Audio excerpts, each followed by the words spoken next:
પોરબંદર ચોપાટી ખાતે યોજાયેલ મિલેટ મહોત્સવમાં મિલેટના માત્ર 2 થી 3 સ્ટોલ હતા. એ સિવાય કટલેરી આઇટમો, સામાન્ય ફૂડ સ્ટોલો, પાણીપુરી, ફ્રૂટ ડીશના સ્ટોલ જોવા મળતા લોકોમાં પણ આશ્ચર્ય સર્જાયું હતું. પોરબંદરમાં તંત્ર દ્વારા ચોપાટી ખાતે 2 દિવસીય મિલેટ મહોત્સવનું આયોજન કરવામાં આવ્યું હતું. મહોત્સવનો મુખ્ય હેતુ જાડા ધાન્ય પ્રત્યે લોક જાગૃતિ અને મિલેટની વિવિધ આરોગ્યપ્રદ વાનગીઓનો પ્રચાર કરવાનો હતો. પરંતુ મહોત્સવમાં મિલેટના માત્ર 2 થી 3 સ્ટોલ નજરે ચડ્યા હતા.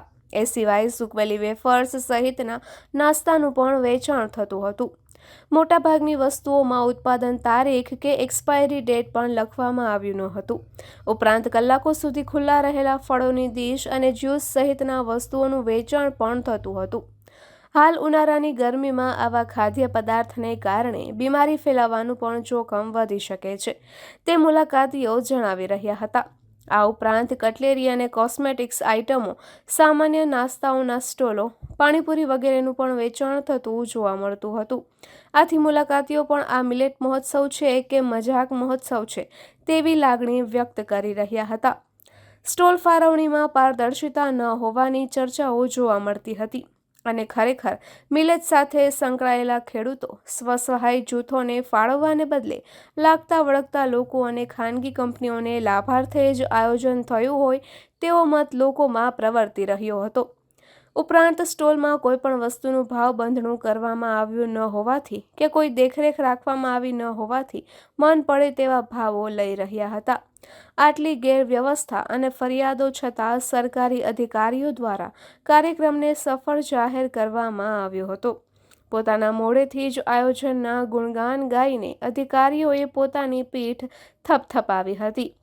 ઉપરથી મળેલી સૂચનાઓને આધારે માત્ર ફરજ બજાવવાના અભિગમથી આયોજન કરવામાં આવ્યું હોય તેવી છાપ જોવા મળી હતી, જેમાં સ્થાનિક જરૂરિયાતો અને વાસ્તવિકતાઓને અવગણવામાં આવી હતી. મિલેટ મહોત્સવ જેવા સારા હેતુવાળા કાર્યક્રમને યોગ્ય આયોજન, પારદર્શિતા અને જવાબદારી સાથે કરવામાં આવે તો તે ખેડૂતો અને સામાન્ય જનતાને લાભકારી બની શકે. ભવિષ્યમાં આવા કાર્યક્રમો વધુ સુવ્યવસ્થિત અને હેતુસર બને તે માટે તંત્રએ ગંભીરતાથી આત્મમંથન કરવાની જરૂર છે.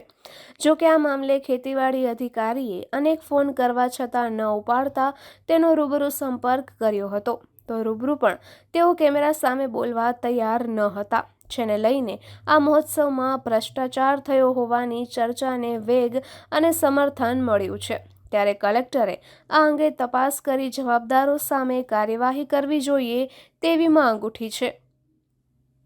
નિપુલ પોપટ, પોરબંદર ટાઈમ્સ.